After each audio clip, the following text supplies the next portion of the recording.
Hello, everybody. I'm Phil Brandt, President and CEO of AIM Employers Association, and welcome to This Week at Work. This Week at Work is the only show about the workplace that offers you front row seats and a microphone, featuring experts in human resources and employment law to bring you practical, timely, and accurate insights so you can more effectively lead your organization. It's Thursday, January 11th, episode 261. Today, Phil, Burt, and the entire This Week at Work team are back and excited for another great year ahead. And if the recent past has shown us anything, it's that even the near future of work is hard to predict. So we thought it'd be best to kick the new year off sharing what we do know, how to plan for the critical compliance updates already scheduled throughout 2024. So if you're looking to get on track and stay on track this year at work, you've made the best decision joining us this week at work. Now, remember to get involved in the show. All this and more on This Week at Work.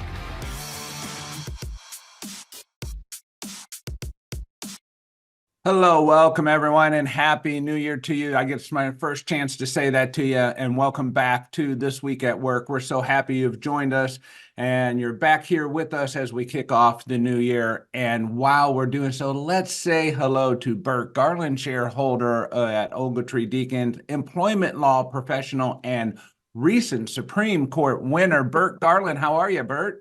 I'm doing well, Phil. I appreciate that, but let me make sure that we recognize this was the Missouri Supreme Court, not the U.S. Supreme Court. Burt, we're working on our marketing skills here. You're a Supreme Court winner, okay? Period. Thank you. Doesn't matter if it's Missouri or, the National Supreme Court. You're a Supreme Court winner. That goes on your resume, and we feel lucky to have someone like you on the program with us each and every week, bringing us some insight. And not every lawyer gets to say that, and we're really proud of you. That's why we wanted to mention that. So great job. I appreciate that. Hey, it does look like, as a Supreme Court winner, did you treat yourself to a vacation in the South? You look mighty relaxed, or is this like the new look and glow that comes with someone of your status now? No, I did treat myself to a vacation. Wasn't the best vacation I've ever been on. Some head cold illness went through the family on vacation, and starting to feel like a human being again.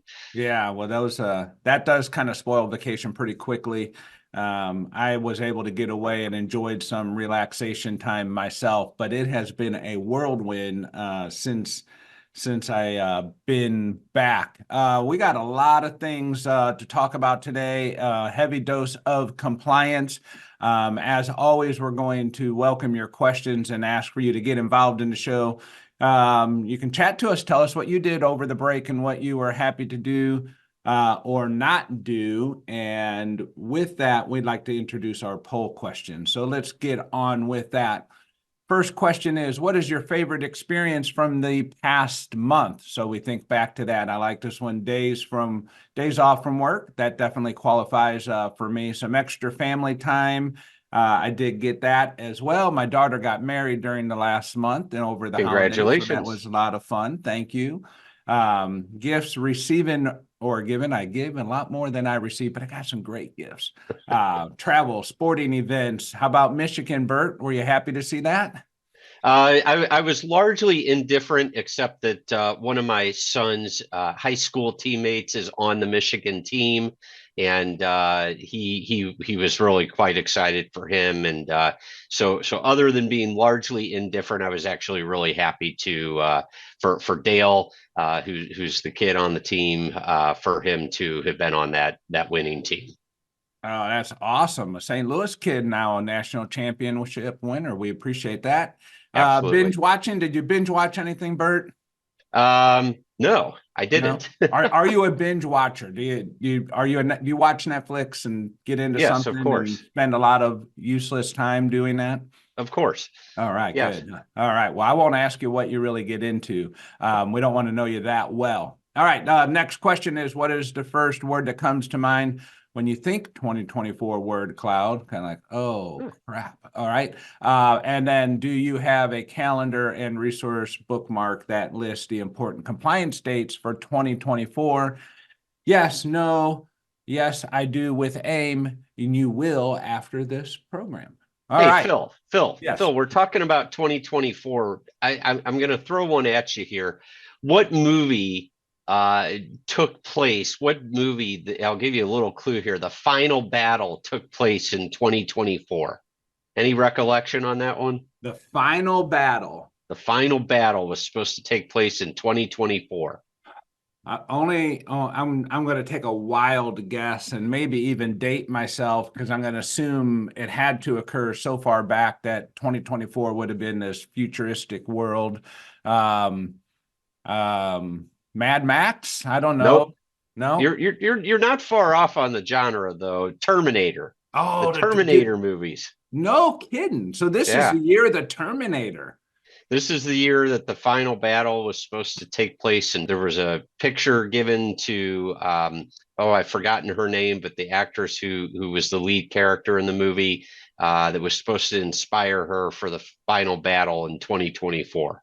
Ah, fantastic. I'll have to that's good trivia. I'm going to use that one. All right, All you do right. so. All right, so 2024, year of the Terminator, year of compliance, presidential election. Oh, We don't know which way the economy is going to go. We have lots of things to do to get ourselves going. Employees are still hard to recruit.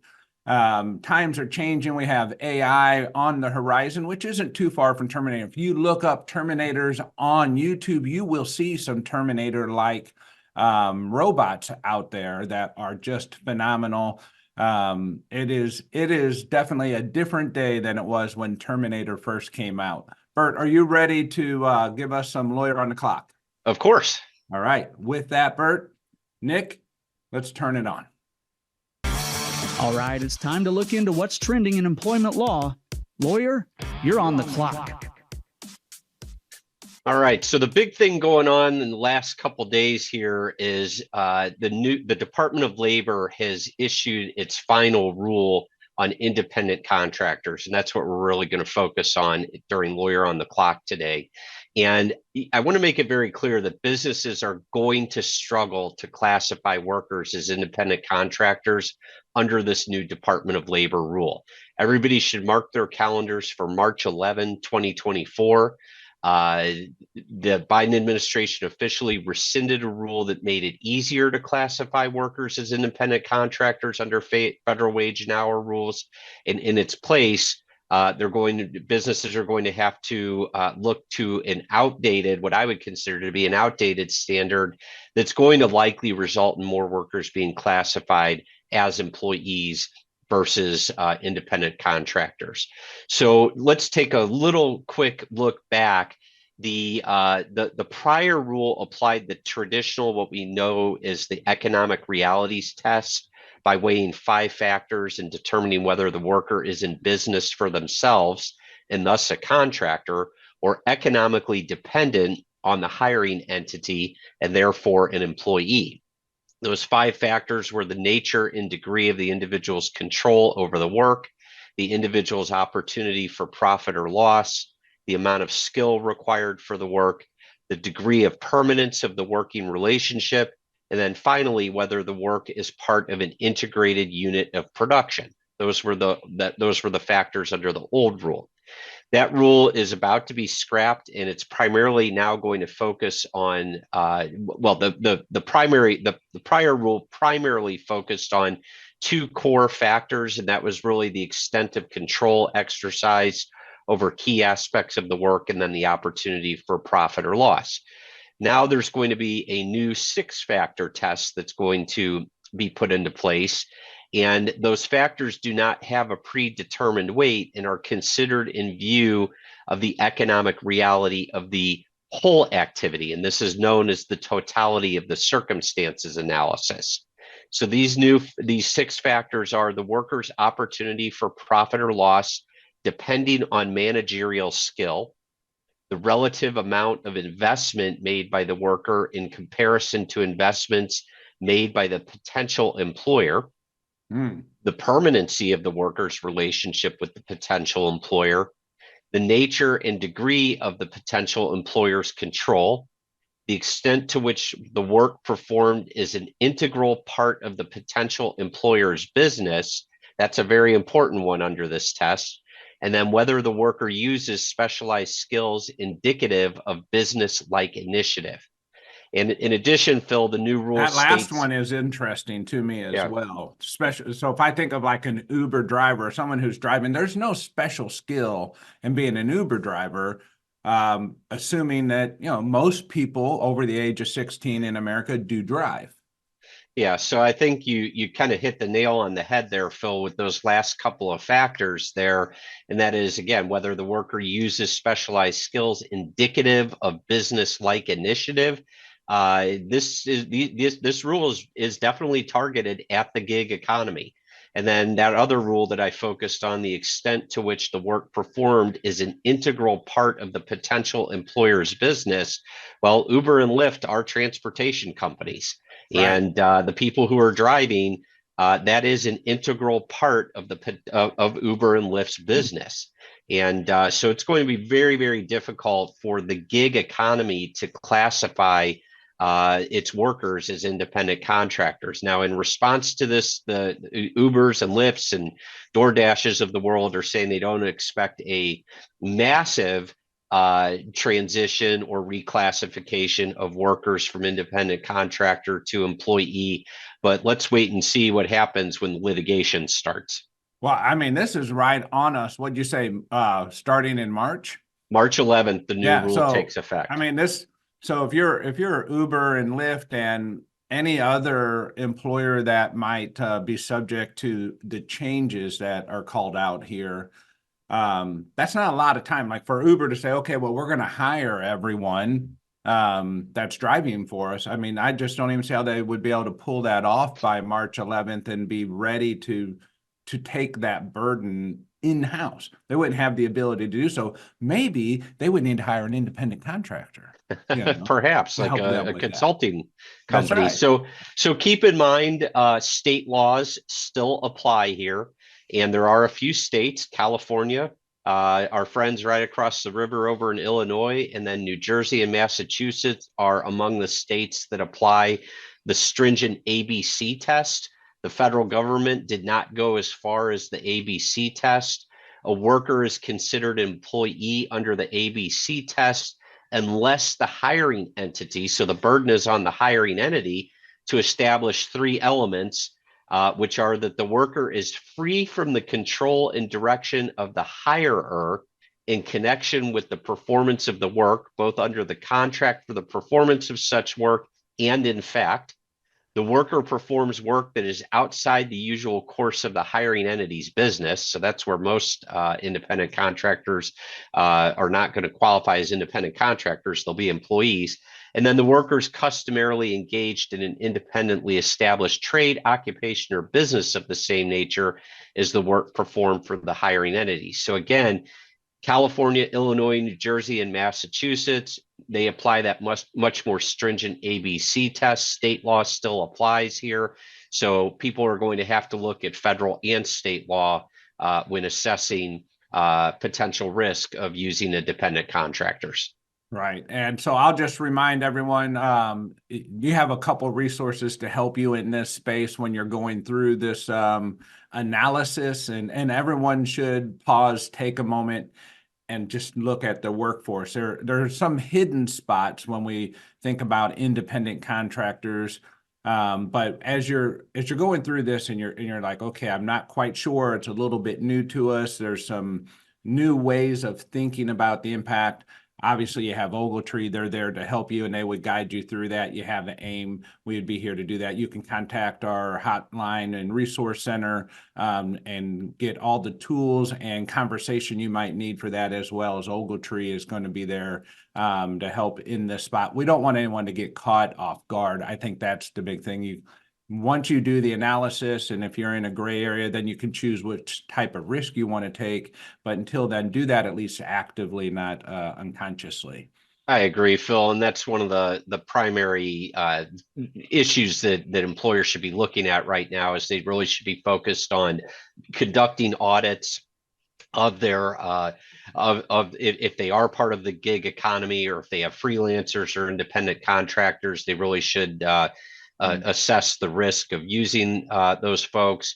determine if any classification changes are necessary, updating policies and procedures, training managers, and of course, working with council and other independent contractors such as AIM to Sure. help assess this risk. Absolutely. And one thing I know that many of our listeners today take advantage of, what we would think of as temporary workforces.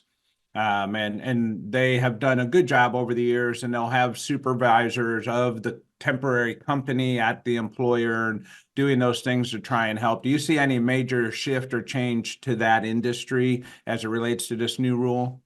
Yeah, I think that again, I'm glad to see that the U.S. Department of Labor stopped short of adopting the ABC test, because I do think that would have had bigger impact on the temporary staffing agencies. But I do think we will start to see some challenges to the temporary staffing agency model, and in particular, I think that you're going to see a lot more in the area of joint employer. Yeah. And it's going to be harder to, separate that out, and for an employer or a company to point at the workers and say, those are not my workers, those are the workers of the temporary staffing company. I think we are really going to see a lot more on joint employer, and this is a piece of that. Yeah, and I think the next thing that will be under scrutiny here will be then your benefit package. That will be that's to me the next hidden gem for let's just say the opposing party that's pushing on this, the labor organizations that are pushing for these changes. Because you can still today say, well, if you're only working 10, 15 hours, you're not eligible for these benefits and these types of things. That's going to create that's the roots of what they're trying to get to, isn't it? And that's going to be the next battle, is my prediction. We'll start hearing about that, I would guess, very soon. Well, that's right, Phil. I mean, the whole goal, the policy goal, agree with it or not, the policy goal of making people employees versus independent contractors have several aspects to it. And the first is that when workers are deemed independent contractors, they're not covered by a lot of the labor laws that are in effect in the U.S. and in the various states. And so if they become employees, they become covered by those labor laws, labor and employment laws. The next, of course, is that if they're employees, they're going to be entitled to benefits. They're also entitled to minimum wage and overtime pay. And so that's really what this is going after. This is why the labor unions and other special interest groups want people classified as employees versus independent contractors. Yeah. Absolutely. All right, Burt, I think you got something else in store for us, maybe related to the Pump Act. Well, I do. Let me just say one other thing. It's not just the gig economy. I do want to mention one other thing, in that a lot of folks in the trucking industry and the construction industry are also really worried about this new change.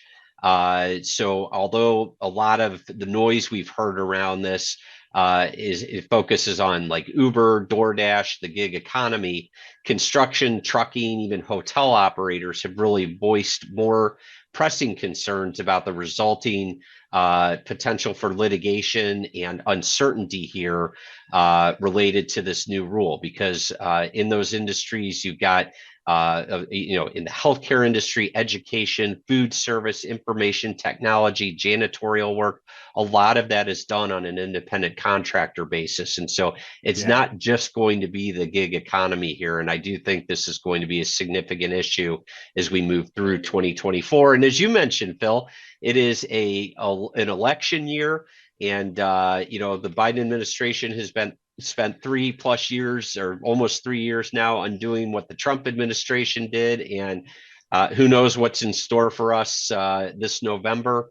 But, things could continue to get pushed in this direction, or we might see a new administration undoing what the Biden administration has been doing for the last 3 years. So it's all up in the air right now. Hey, as long as we don't bring mask back, I'm ready for it. All right. I just don't want to go back to mask. I'm getting a note here from producer Nick. We got a report that the first poll question had some challenges to providing an answer. He's got that fixed. He's always in the background pulling the magic strings. Thank you, Nick. So if you can go back and give us some response on that, we appreciate it.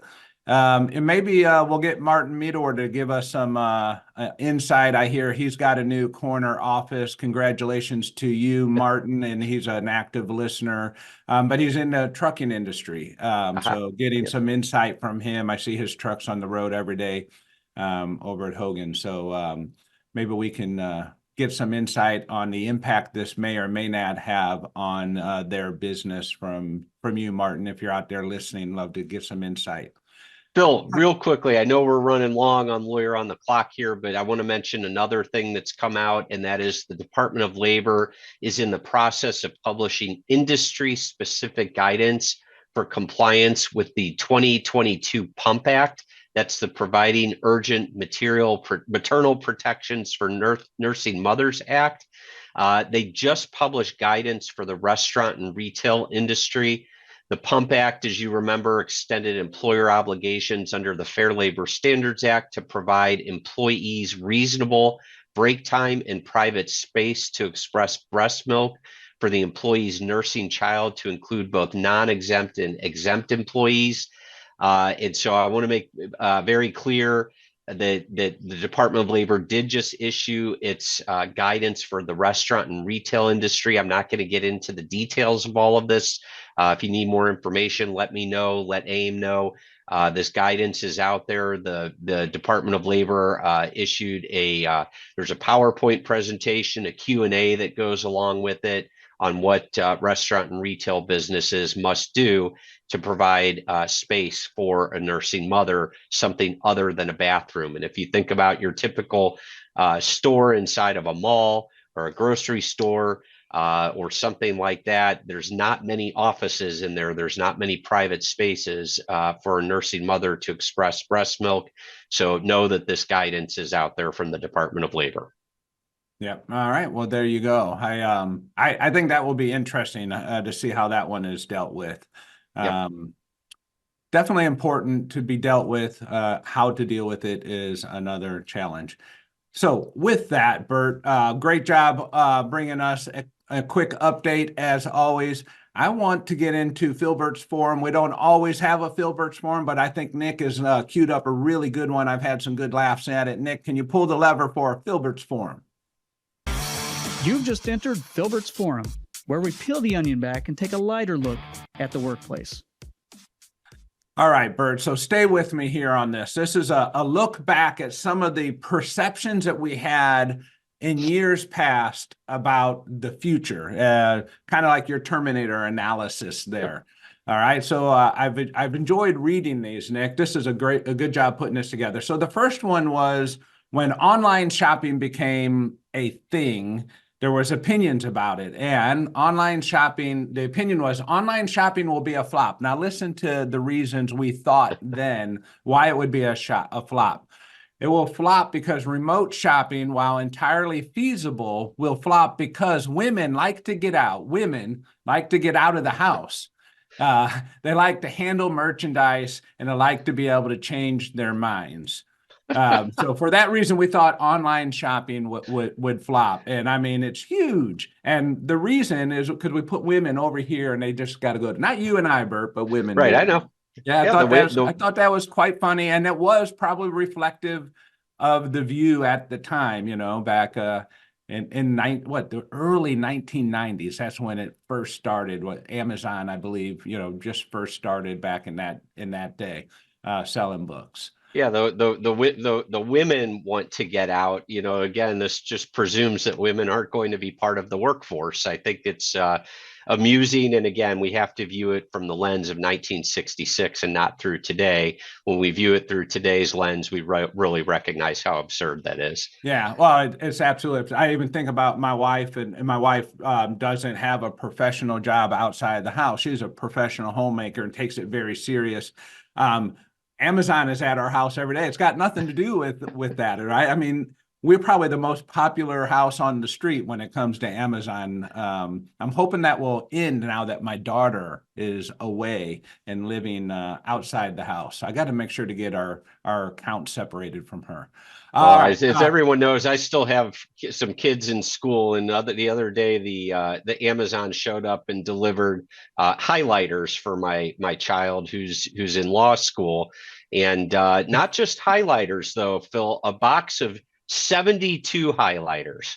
Oh, 72 highlighters. Was he buying them for the 72. whole fraternity or the whole floor where he's at? What's going on? 72 highlighters. Oh my gosh. Not 72 assorted colors.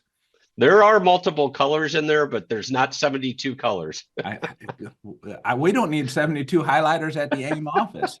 All right, let's move on. We got to get to a few of these. You know, Nick, I might save a couple of these for next week because I do enjoy them. I'm going to just touch on this the second one or the last one here because I think the next two go together. I'd like to use them next week on the program if we can. I think they're relevant. Everyone in the U.S. will be wealthy. That's the title. By 2000, the machines will produce so much that everyone in the U.S. will in effect be independently wealthy. How to use leisure meaningfully will be the major problem. Well, Burt, are you independently wealthy and do you have a problem using your leisure? Phil, if I could have the leisure of sitting around trying to figure out how to use my leisure, yeah, that would be kind of nice. I do not have that problem. I still have to work for a living. Right. But I mean, these are things that we heard, right? Oh, if we do this, then no one's going to have a job to do. Everyone's going to be independently wealthy. The issue will be we don't know how to use our leisure, and that will get us in trouble.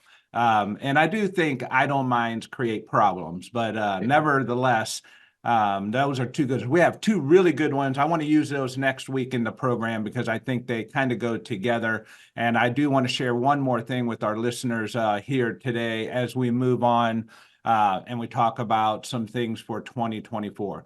So on the AIM website, if you go under information, you'll see our section of blogs. And under the blog section, we have a 2024 HR calendar blog. And then within that is a checklist of all the things we need to be aware of from a compliance standpoint for 2024. And that's there to help you. It's extensive list. I'm not going to be able to get through this entire list today, but there are things I want to highlight from this list for you. And then you can go download the blog. That was put together by Chris Cruz, our HR expert who sits down in Orlando, Florida in our office there. So great job, Chris. Thank you for doing that. The first thing that has already come and passed is the federal contractor minimum wage increase. I'm sure by now everyone has made its adjustments for that to $12.99 for contracts entered into or renewed prior to January 30th, 2022. And I think that's the key thing. It's prior to January 30th, 2022, and to $17.20, including tipping for employees for contracts entered into and renewed after January 30th, 2022. So you have $12.90 and $17.20, depending on when you entered into the contract. And those should already be in place from that standpoint. I'm not going to get into W-2s and that type of the time of the year. We just finished our payroll tax update, and all of that was covered during that time. But Burt, something that our friend Chibs always tells us about is our OSHA reporting has to be done, right? Posted from February 1st through April 30th, the summary of the OSHA 300-day log. Yes, exactly. And I'll let Nibs know that you referred to him as such. Don't do that. I'm sure he's not listening, but that was a slip of the tongue. And then new in 2024 is any employer with 100 or more employees. And I know there's a lot of you all that listen that fit into that category. designated high hazard industries. And I don't remember exactly what determined it to be high hazard. I don't know if you do or not, Burt, but you must electronically submit to OSHA your detailed information from the previous year's 300 log and Form 301 incident report. This is a new reporting, and Chibs did share that with us the last time he was on, that was coming about. Burt, and do you remember anything about what actually qualified as high hazard? I really don't. We'll have to talk with Chibs and Nibs about that.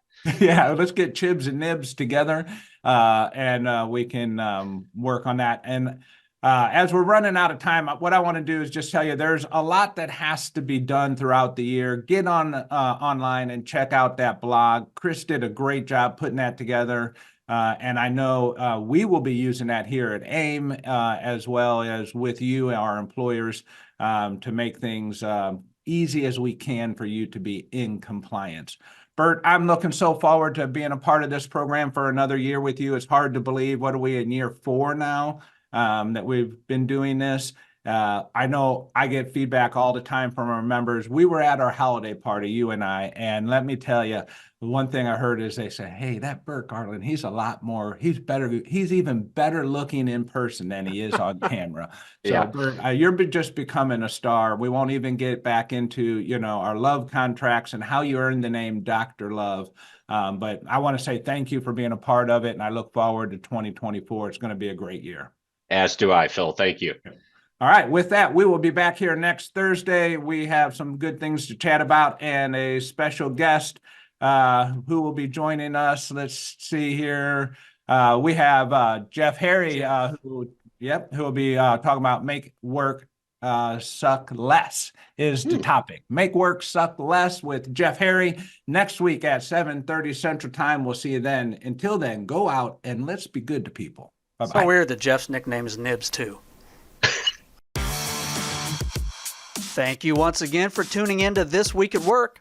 If you enjoy the show, please share it with your colleagues. Forward our invites. Share the link, aimea.org/This Week at Work, or follow or subscribe wherever you get your news and entertainment.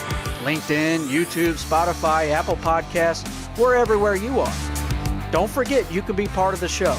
Send your questions and comments anytime to info@thisweek.work. We'll see you next week, 7:30 a.m. Central Time, when we discuss what's happening this week at work.